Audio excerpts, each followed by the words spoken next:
YSR Congress party ఆవిర్భావానికి జరిగి 15 ఏళ్లు పూర్తి చేసుకుని 16వ ఏట అడుగు పెడుతుంది. ఈ క్రమంలో వైఎస్ఆర్ కాంగ్రెస్ పార్టీ ఆవిర్భావానికి దారితీసిన పరిస్థితులేంటి?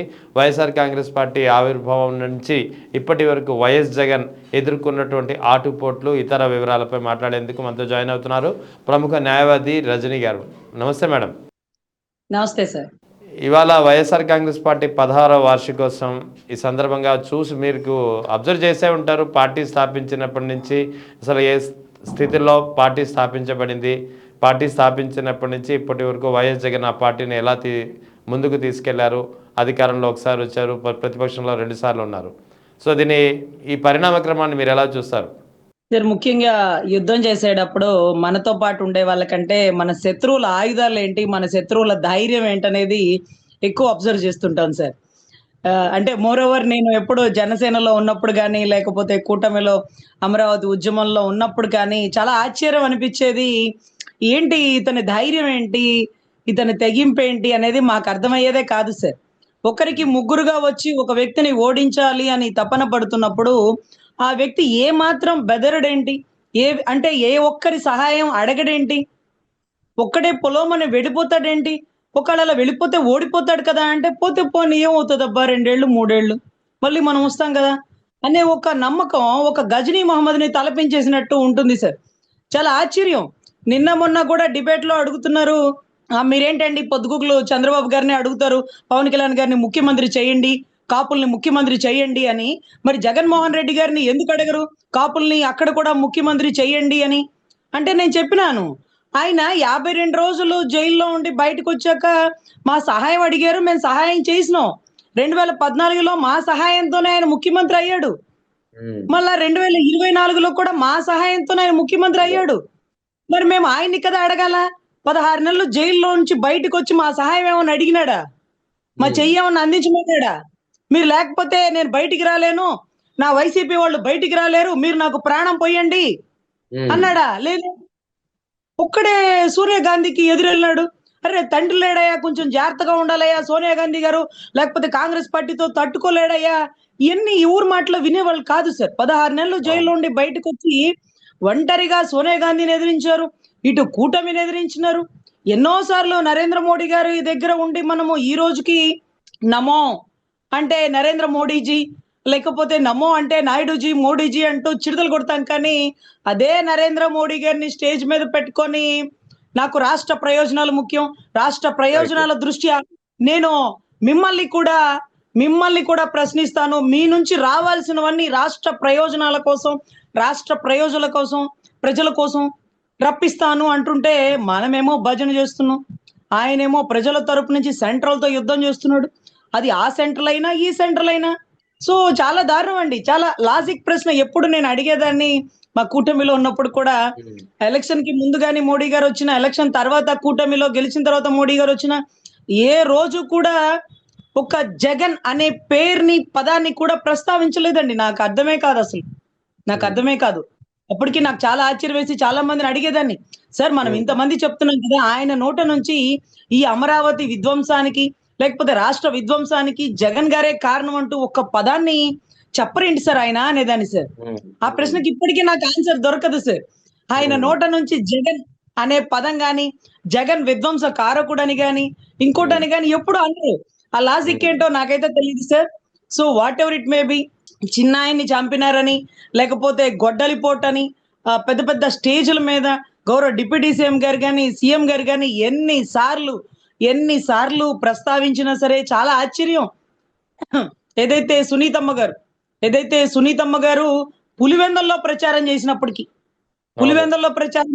ఆయన ఎక్కడ భయపల్లా. అరే ప్రచారానికి వస్తే ఇబ్బంది అవుతుంది, లేకపోతే మళ్ళీ మనం ఓడిపోతామేమో, ఆమెని రానివ్వద్దు, ఆ ప్రచారాన్ని కానివ్వద్దు అని చెప్పలా.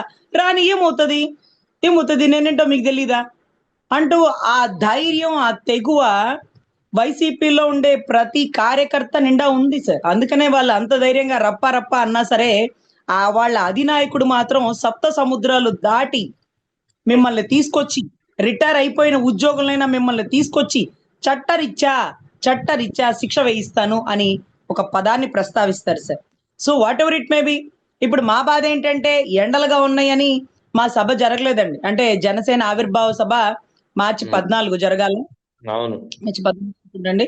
బహుశా బాగా ఎండల రీత్యా ఆ సభని పోస్ట్ పోన్ చేస్తున్నామన్నారు. కానీ అదే ఎండలోనే ఉస్తాద్ భగత్ సింగ్ సినిమా రిలీజ్ అయిపోతది. అదే ఎండలోనే జనాలు క్యూ లైన్‌లో ఉండి సినిమాలకు చూస్తారు. ఉమ్. కానీ ప్రతి ఏటా వచ్చేది అదే మాసం, అదే డేటు. అదే డేట్ మరి మారదు కదా, డేట్ మారదు కదా. అయ్యా సార్ రెగ్యులర్ కదా! అప్పుడు లేని ఎండలు ఇప్పుడెందుకొచ్చినియి? అంత ఉమ్. ఎక్కువొచ్చినా మేము ఎండకి, వానకో, వర్షానికో భయపడేవాళ్ళం కాదు కదా!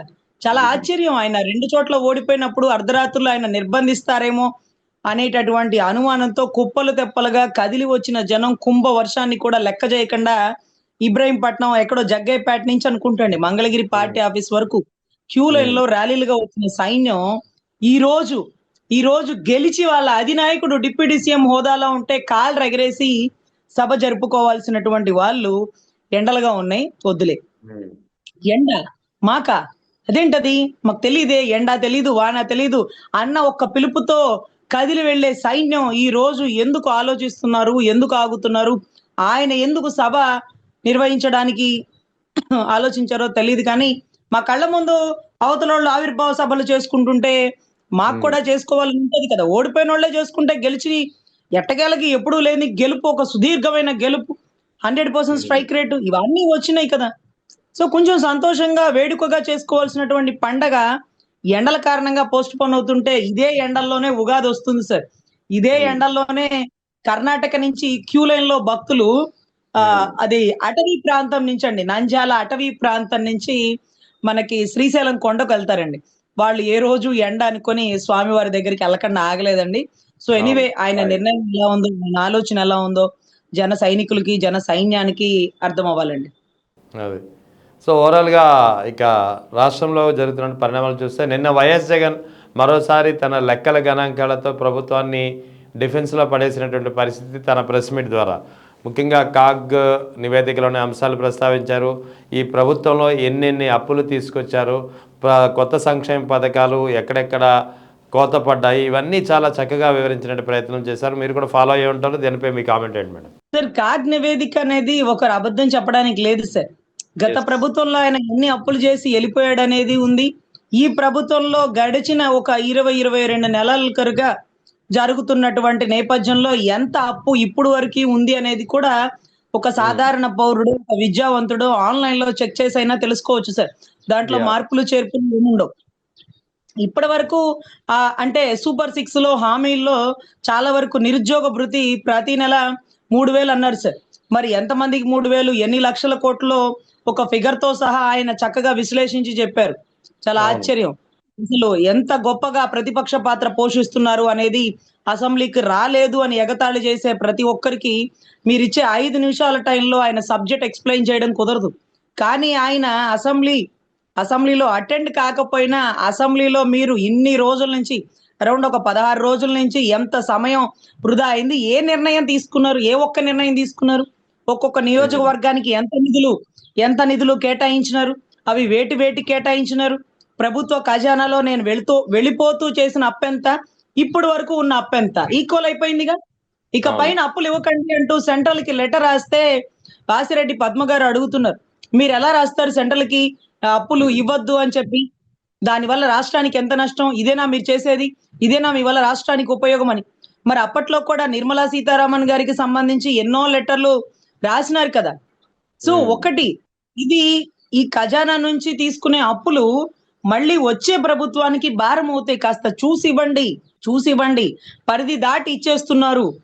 అంటూ, ఎవరి లెటర్‌లు వాళ్ళు రాస్తారండి. అది వాళ్ళ హక్కది.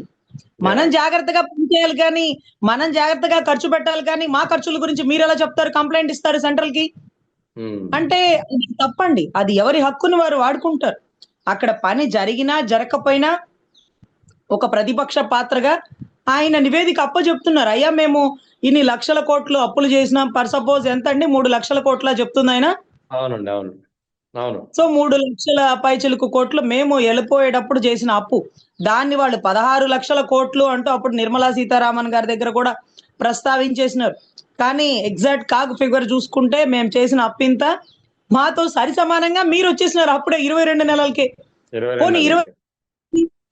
మేము వచ్చినాము అంటే ఒక అర్థం ఉంది. మేము నాడు నేడు అంటూ చేసినాము, లేకపోతే ఇంకో దానికి ఖర్చు పెట్టినాము, ప్రతి దానికి లెక్క ఉంది.